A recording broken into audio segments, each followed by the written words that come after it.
അപ്പോസ്തല പ്രവർത്തനങ്ങൾ 6-ാം അധ്യായം 8 മുതൽ 15 വരെയുള്ള വാക്യങ്ങൾ. സ്തെഫാനോസ് കൃപാവരവും ശക്തിയും കൊണ്ട് നിറഞ്ഞ് പല അത്ഭുതങ്ങളും വലിയ അടയാളങ്ങളും ജനമധ്യത്തിൽ പ്രവർത്തിച്ചു. കിരേനക്കാരനും അലക്സാണ്ട്രിയക്കാരനും കീലിക്യയിലെ ഏഷ്യയിലും നിന്നുള്ളവർ ഉൾപ്പെട്ടിരുന്നതും സ്വതന്ത്രന്മാരുടെ സിനഗോഗ് എന്ന് അറിയപ്പെട്ടിരുന്നതുമായ സംഘത്തിലെ അംഗങ്ങൾ എഴുന്നേറ്റ് സ്തെഫാനോസിനോട് വാദപ്രതിവാദത്തിൽ ഏർപ്പെട്ടു. എന്നാൽ അവന്റെ സംസാരത്തിൽ വെളിപ്പെട്ട ജ്ഞാനത്തോടും ആത്മാവിനോടും എതിർത്തു നിൽക്കാൻ അവർക്ക് കഴിഞ്ഞില്ല. അതുകൊണ്ട് അവർ രഹസ്യമായി പ്രചരിപ്പിച്ചതനുസരിച്ച് ജനങ്ങളിൽ ചിലർ പറഞ്ഞു, അവൻ മോശയ്ക്കും ദൈവത്തിനും എതിരായി ദൂഷണം പറയുന്നത് ഞങ്ങൾ കേട്ടു. അവർ ജനങ്ങളെയും ജനപ്രമാണികളെയും നിയമജ്ഞരെയും ഇളക്കുകയും അവനെ ബന്ധിച്ച് ന്യായാധിപ സംഘത്തിന്റെ മുമ്പിൽ കൊണ്ടുവരികയും ചെയ്തു.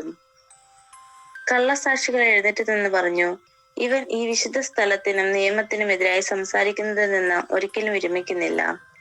നസ്രായക്കാരനായ യേശു ഈ സ്ഥലം നശിപ്പിക്കുകയും മോശ നമുക്ക് നൽകിയിട്ടുള്ള ആചാരങ്ങൾ മാറ്റുകയും ചെയ്യുമെന്ന് ഇവൻ പ്രസ്താവിക്കുകയും ഞങ്ങൾ കേട്ടു. സംഘത്തിലുണ്ടായിരുന്നവർ അവന്റെ നേരെ സൂക്ഷിച്ചു നോക്കി. അവന്റെ മുഖം ഒരു ദൈവദൂതന്റെ മുഖം പോലെ കാണപ്പെട്ടു. ദൈവവചനമാണ് നാം കേട്ടത്. വിശുദ്ധ യോഹന്നാൻ എഴുതിയ സുവിശേഷം 6-ാം അധ്യായം 22 മുതൽ 29 വരെയുള്ള വാക്യങ്ങൾ. അവിടെ ഒരു വള്ളം മാത്രമേ ഉണ്ടായിരുന്നുള്ളൂ എന്നും ശിഷ്യന്മാരോടുകൂടി യേശു അതിൽ കയറിയിരുന്നില്ല എന്നും ശിഷ്യന്മാർ തനിയെയാണ് പോയതെന്നും കടലിന്റെ മറുകരയിൽ നിന്ന ആളുകൾ പിറ്റേ ദിവസം മനസ്സിലാക്കി. കർത്താവ് കൃതജ്ഞതാസ്തോത്രം ചെയ്ത് നൽകിയ അപ്പം ജനങ്ങൾ ഭക്ഷിച്ച സ്ഥലത്തിനടുത്തേക്ക് തിബേരിയാസിൽ നിന്ന് മറ്റു വള്ളങ്ങൾ വന്നു. യേശുവോ ശിഷ്യന്മാരോ അവിടെയില്ലെന്ന് കണ്ടപ്പോൾ ജനക്കൂട്ടം വള്ളങ്ങളിൽ കയറി യേശുവിനെ തിരക്കി കഫർനഹൂമിലെത്തി. യേശുവിനെ കടലിന്റെ മറുകരയിൽ കണ്ടെത്തിയപ്പോൾ അവർ ചോദിച്ചു, റബ്ബി, അങ്ങ് എപ്പോൾ ഇവിടെ എത്തി?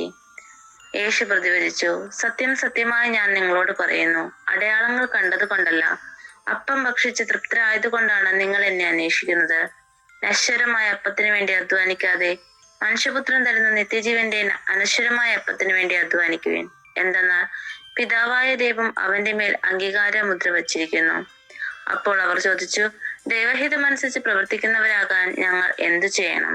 യേശു മറുപടി പറഞ്ഞു, ഇതാണ് ദൈവഹിതം അനുസരിച്ച് പ്രവൃത്തി, അവിടുന്ന് അയച്ചവനിൽ വിശ്വസിക്കുക. ദൈവവചനമാണ് നാം കേട്ടത്.